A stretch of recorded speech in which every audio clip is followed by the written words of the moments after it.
Hi, welcome. If you're new here, my name is Taz. Welcome to my booktube channel. So today we're going to talk about the best and worst books that I read in 2020. 2020, what a year that was. I feel like I aged 10 years. I aged a full decade in the span of the entire single year. I hope that made sense. I just feel so much older and none the wiser, just mostly jaded and cynical.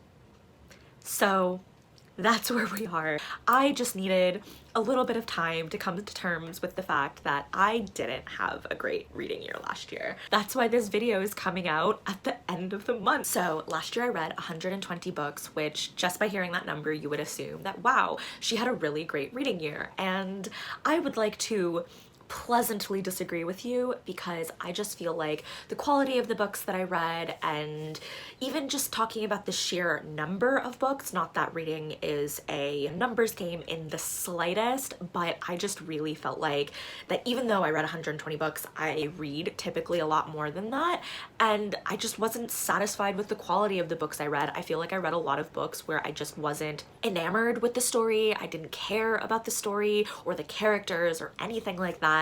And I just kind of read for the sake of reading because there was nothing else to do.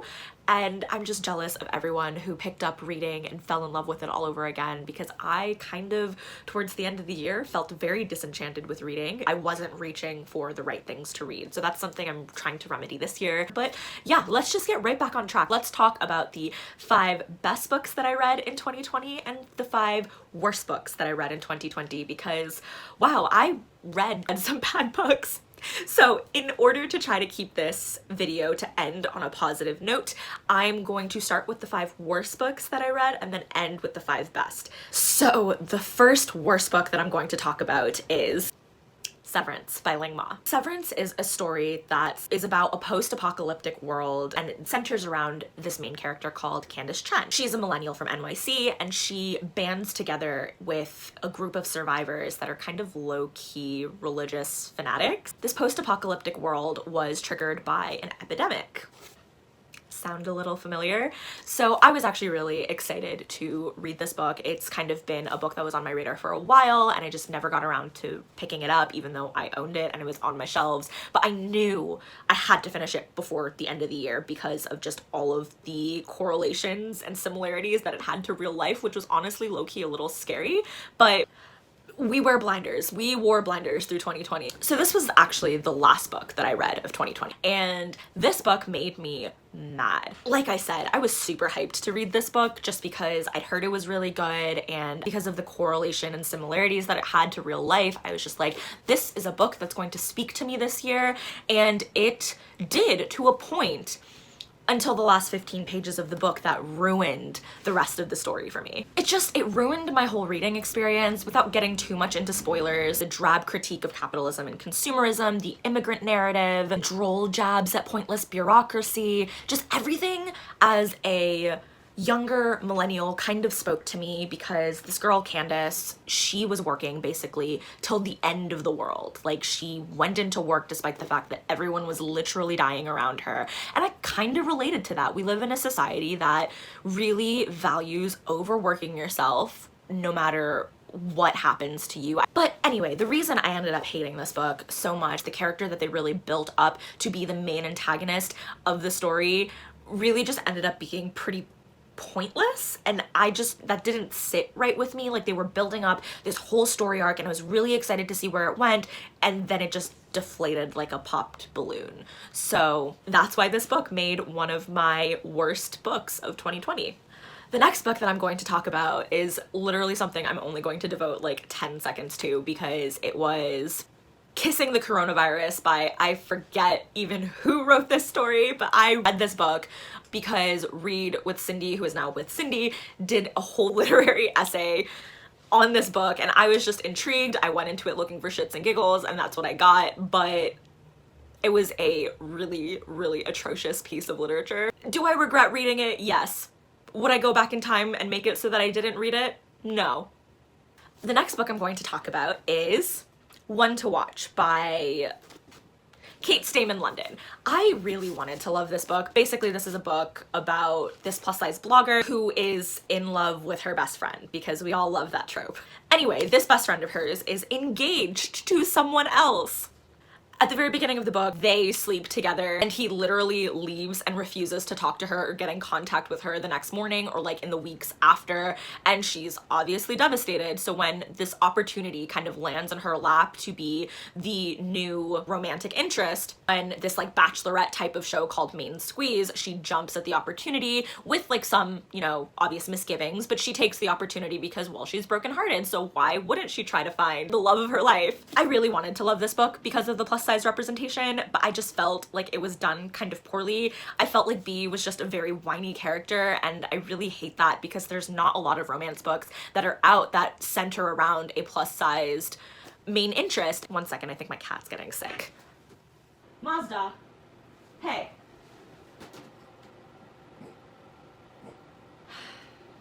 Tell them what you did. She did get sick. Where was I? So I think I was kind of talking about how I didn't feel like B was a great representation of plus size women just because she was very whiny. And also one part of the book that I really didn't love was that the diversity felt so inauthentic and it didn't feel organic at all. It kind of just felt like the diversity was thrown in for the sake of diversity. There was no true discussion of the diversity in this book. It was just there because I guess that's the cool thing to do now. I wish it was something more and I wish I'd loved it, but you can't love every book, I guess. The next worst book I'm going to talk about is Pestilence by Laura Thalassa. The book is about one of the 4 horsemen of the apocalypse, Pestilence, who meets our main character. Basically, the 4 horsemen of the apocalypse have descended to Earth, and that's obviously signaled the end of the world, and Pestilence is the first horseman, and he is coming to the main character, Sarah's town. Everywhere Pestilence goes, death obviously really follows, and Sarah's not prepared to have everyone around her, and herself, quite frankly, drop dead. So she decides to kill him. Except, hello, he's one of the 4 horsemen of the apocalypse. He can't be killed. So he's pissed off. He takes her prisoner.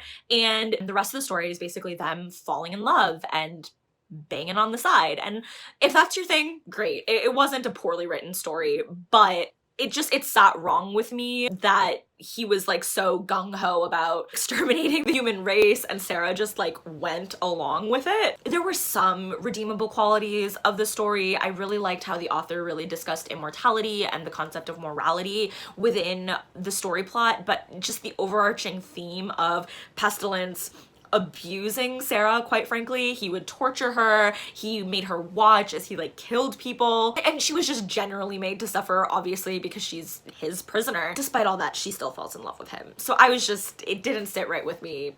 The book wasn't for me. That's kind of where we're at. The last book on my worst of 2020 list is, unfortunately, and this breaks my heart to say, A Heart So Fierce and Broken by Bridget Kemmerer. Okay, so this book is book 2 in the Curse Breakers trilogy. This book, book 2, felt like it was the textbook definition of middle book syndrome, and I hated it. It feels like it undid so much of the character development in the first book. I don't know if I'm looking forward to the final installment because of that. I'm hurt. So now we're gonna shift gears and talk about my best of 2020. The first book that we're going to start with is The Burning God by R.F. Kuang. This is the 3rd installment of the Poppy War trilogy, so it's the final book in the Poppy War trilogy, and oh man, this book was simultaneously everything and the death of me. Basically, the Poppy War trilogy is a grim military fantasy inspired or based off of the Lotus Wars in China. Throw in a lot of magic, throw in a lot of shamanism, throw in a lot of overpowered gods, and you get the Poppy War trilogy. It's so fantastic, and if you're into fantasy and you haven't read this trilogy, you really must pick it up. So because it's the final book in the trilogy, I'm not going to go too in depth with this just because I don't want to give off any spoilers, and I really think if you know absolutely nothing about this trilogy, maybe go into it without knowing anything about it. Although I would say to be very conscious of the trigger warnings, so look that up before you go into it, because like I said, this is a grim military fantasy, so there's a lot of dark content matter that's explored within the pages of all three of the books. The characters in this and how their story arc kind of finishes, I don't have words because I don't want to cry. I will just say that they are both lovable and hateable in the same breath, and I just, we're if you do end up picking up this trilogy, you must be prepped with a lot of tissues, because this is a book that will ruin you. Yeah, that's all I'm gonna say about this baby, because I just,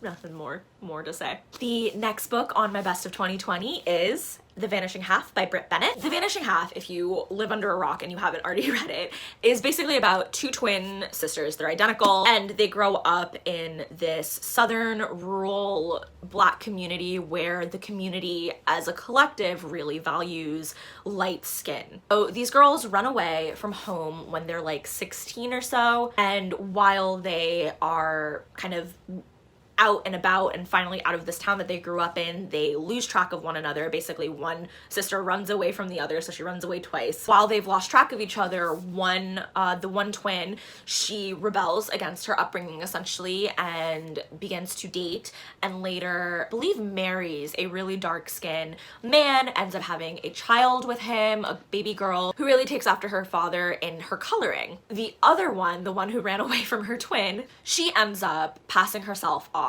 as white, like to the extent where her husband and her children don't think that she's anything but white, and her children grow up believing that they are not biracial. I really loved this book. I think it was such a fantastic book that grappled with topics like race and racism, colorism, loneliness, the concept of family, abuse, motherhood, and identity. And quite honestly, that sounds like it covers everything. But Britt Bennett just did such a fantastic job in creating this depiction of life. The end of the book ends up making you feel really hopeful, and you feel empathetic for the characters throughout the entirety of the story. And also the side characters are fantastic. Britt Bennett, she was able to paint this portrait of characters that weren't one-dimensional. The main characters, you could really follow their growth and root for them.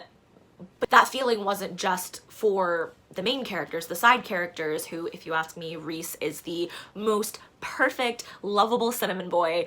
You really root for the side characters as well, and I think that's the mark of a really great author, when they don't ignore the side characters' growth, especially if it's important to the development of the story. The next book was a bit of a wild card for me, and that is Chosen Ones by Veronica Roth. Everyone knows who Veronica Roth is because of the YA dystopian craze of like the 2010s, where she wrote Divergent. It was massively popular. This is her first attempt at an adult novel, and I was really, really pleasantly surprised with it. I really loved this book. Basically, it's about this cast of characters. So let me see if I can remember them all. Sloane, Matt, Albie, Esther,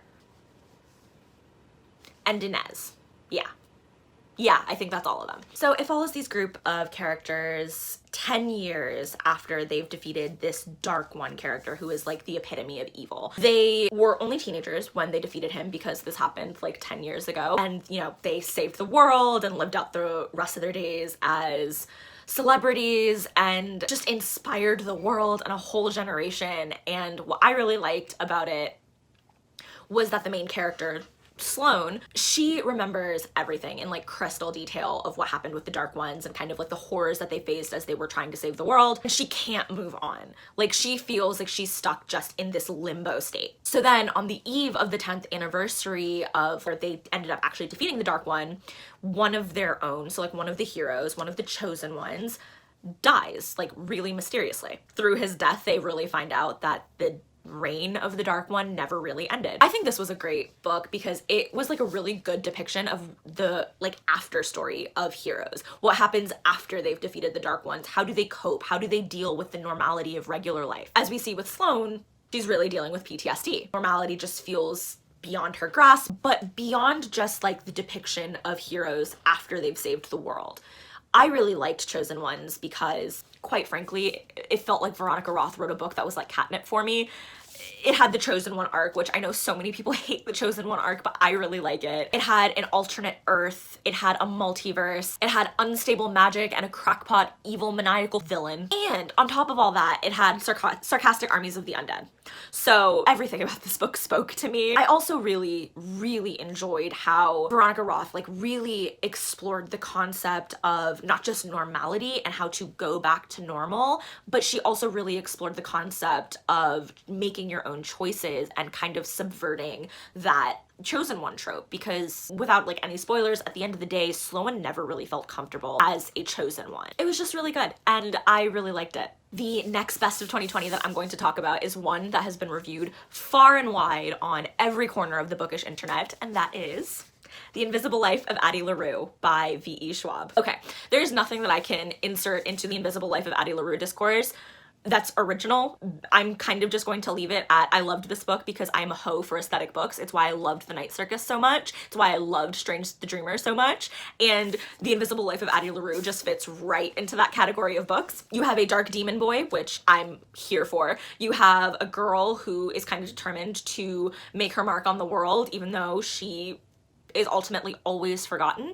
And there was just something poetic and super magical about all of that. And V.E. Schwab is a wonderful, wonderful crafter of words. So I loved it. That's all it is. The last best of 2020 is from an author that I actually discovered in early 2020. I read her first book in January. I like read her books interspersed throughout the year, and I just find her writing and her craft to be so compelling. So that book is Fable by Adrienne Young. Fable is a new YA fantasy duology, and let me just say that I love duologies. I love standalones. I'm a little tired of trilogies, if I'm being honest. I hate it when a book suffers from middle book syndrome because it can kind of ruin the momentum of the series. And so when I hear that a fantasy is a standalone or a duology, I'm like, say more. Basically, it's about this girl named Fable, who is the daughter of the most powerful trader in the Narrows. When she was 14 years old, she basically watched her mother drown really tragically during a storm, and her father almost immediately drops her off on this like legendary island that's filled with thieves and gems and just leaves her there for dead. So 4 years later, all that's kept her alive is the determination to get off the island and go to her father and like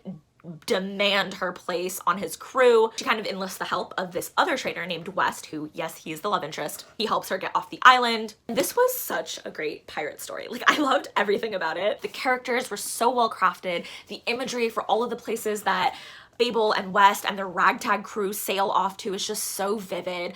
Adrienne Young did an exemplary job of like describing the most random things like shipbuilding. I can tell that she kind of made herself into an expert on shipbuilding. But it was a book that was like Pirates of the Caribbean, but kind of grittier because it like deals with the politics of pirate trading routes. Also, I love a girl with a dagger, so say less. I loved this book so much, and I'm so glad I discovered Adrienne Young last year because she's such a great writer, and I really look forward to reading every single book she comes out with. That is it for me. Those are the best and worst of 2020. I'm so excited that it is no longer 2020, but you know, the year wasn't all a wash. I did come away with some absolute favorites. So if you've stayed with me this long and listened to me ramble about all of the books, thank you so much for being here, and I hope you all have a fantastic morning or evening or afternoon or whenever you're watching this. I hope you're having a great day, and I will see you all in my next video.